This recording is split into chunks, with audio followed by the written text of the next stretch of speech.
यह पद्मावती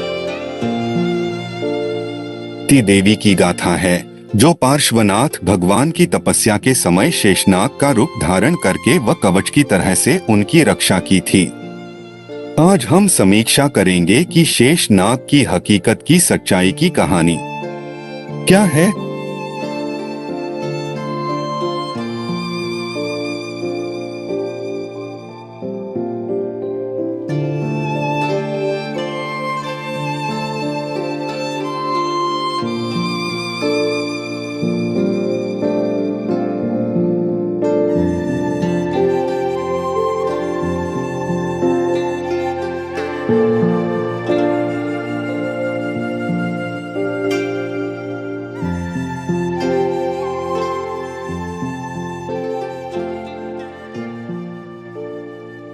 सांपों का राजा शेषनाग एक वास्तविकता है या नकली कहानी है?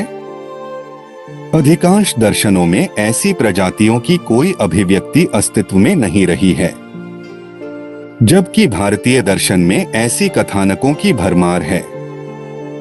वर्तमान समय में भी इसके अस्तित्व के बारे में यत्र तत्र अक्सर सुनने को मिलता रहता है। इस लिपि को देखते हुए जैविक रूप से इस प्रकार की कोई प्रजाति नहीं दिखती है। यह उपन्यासों और फिल्मों में अक्सर देखने को मिलता है। फिल्म को रोचक बनाने एक पार्ट है। यहाँ हम शेषनाग की सत्यता के लिए उसके विन्यास को उजागर करते हैं। अब से लगभग 3225 वर्ष 1203 ईसा पूर्व पहले 23वें तीर्थंकर पार्श्व कुमार का जन्म एक प्रतिष्ठित शाही क्षत्रिय परिवार में हुआ था। वह अक्सर अपनी मां के पिता नानाजी से मिलने जाया करते थे। एक बार अपनी सामान्य यात्रा के दौरान उन्हें पता चला कि नानाजी साधु बन गए हैं और शहर के एक कोने में यज्ञ कर रहे हैं। वहां भारी भीड़ है। वे नानाजी से मिलने वहां पहुंचे। पार्श्व कुमार ने वहां एक बड़ा सा हवन कुंड देखा, जिसमें आहुति देने के लिए ढेर सारी लकड़ियां जलाई जा रही थीं और हवन कुंड में एक विशेष प्रकार की सामग्री भी डाली जा रही थी। नाना जी से पूछा कि आप क्या कर रहे हैं और इसका उद्देश्य क्या है।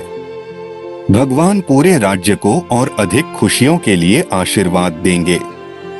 देखो नाना, यह प्राकृतिक नियम के विरुद्ध है।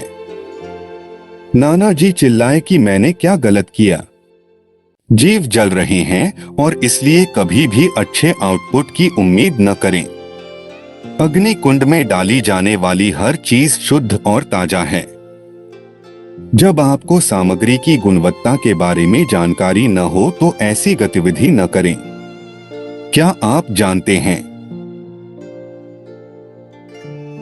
मोटी लकड़ी के तने में सांपों का जोड़ा जल रहा है, जिसे आप देख नहीं पा रहे हैं। नाना चिल्लाते हुए बोले, ऐसा नहीं है।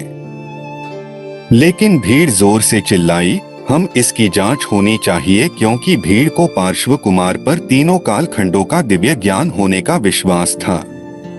इसलिए जलती हुई लकड़ी के तने को बाहर निकाला गया और उसके 2 टुकड़े कर दिए गए। उसमें से 2 जलते हुए सांप मिट्टी पर गिर पड़े और वे बड़े दर्द से तड़प रहे थे। पार्श्व कुमार ने देखा कि वे मृत्यु के कगार पर हैं। उन्होंने महामंत्र का उच्चारण करना शुरू कर दिया, जिससे सुनने उन्हें शांति मिले, जो जीवन की अगली कड़ी के लिए बहुत प्रभावी होगा।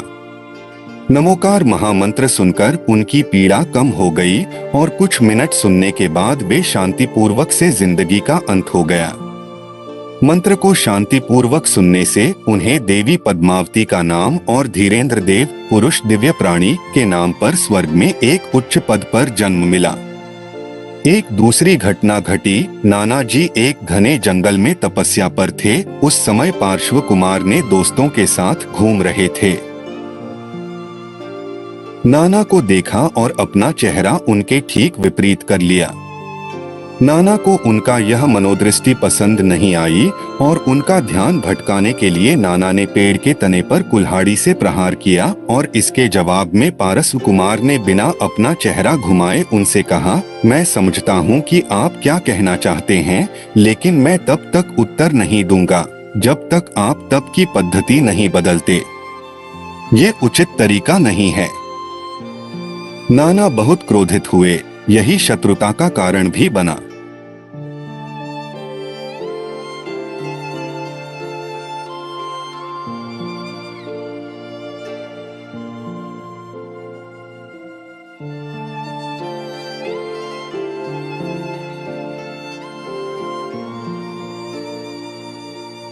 तीस साल की उम्र में पार्श्व कुमार ने एक परिपूर्ण भगवान बनने के लिए तपस्या के लिए जंगल की यात्रा की।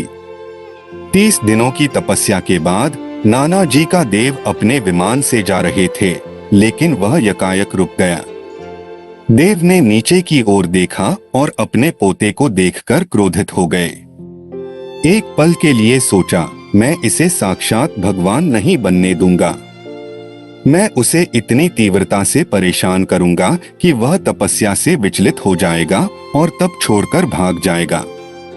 इसलिए देव ने नाना प्रकार के तंत्र अपनाने शुरू कर दिए। वह सबसे पहले उन्होंने 2 दिन तक तेज हवा चक्रवात चलाया और उसका उन पर कोई प्रभाव नहीं हुआ। दूसरा, उसने पूरे जंगल में आग की लहर का विस्तार किया, पर इसका भी उन पर कोई असर की नहीं पड़ा। तीसरा, उसने मांस का बिखराव किया, लेकिन कोई असर नहीं हुआ। अंत में उसने भारी बारिश की बौछार से पूरे जंगल को पानीमय कर दिया और जल का स्तर बढ़ रहा था और पार्श्व कुमार के मुंह व नाक के पास पहुंच गया।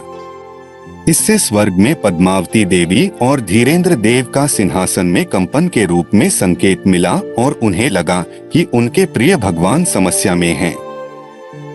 दोनों तुरंत पार्श्व कुमार के स्थान पर जा पहुँचे और नाना जी देव से रक्षा हेतु विभिन्न रूप बनाए इस देवी पद्मावती के चित्र को देखें, जिस पर शेष नाग दर्शाया गया है, जो कि उनका पिछले जन्म के प्रति अपना रहस्य को दर्शाता है। पद्मावती देवी ने एक विशाल कोबरा सांप का आकार ले लिया।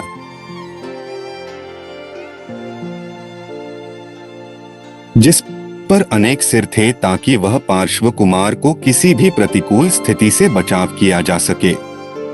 इससे उन्हें बेहतर विश्राम में जाने में मदद मिलेगी और परिणाम स्वरूप विचार प्रक्रियाओं में अच्छा सुधार होगा और पूरे मुद्दे को प्रस्तुत चित्र से देखा जा सकता है।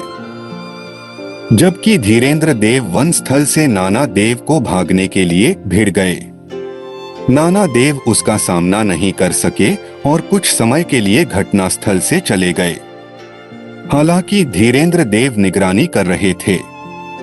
1 सप्ताह के उपरांत नाना देव वापस आए, लेकिन रक्षक देव ने फिर उनका पीछा किया। यह सिलसिला 30 दिनों तक चलता रहा। कुछ दिन और देखने के बाद लगा कि नाना देव अब वापस नहीं लौटेंगे। वह भी अपने स्वर्गीय आश्रय के लिए प्रस्थान कर गए। लेकिन पद्मावती देवी अधिक दिनों तक उसी रूप में रहीं। सब कुछ ठीक पाकर वह भी अपने स्वर्गीय स्थान की ओर प्रस्थान कर गई। तपस्या के 84वें दिन पार्श्व कुमार को एक समय में सब कुछ जानने की पूर्ण ज्ञान प्राप्त हुआ और अब उनसे ब्रह्मांड का कुछ भी छिपा नहीं है।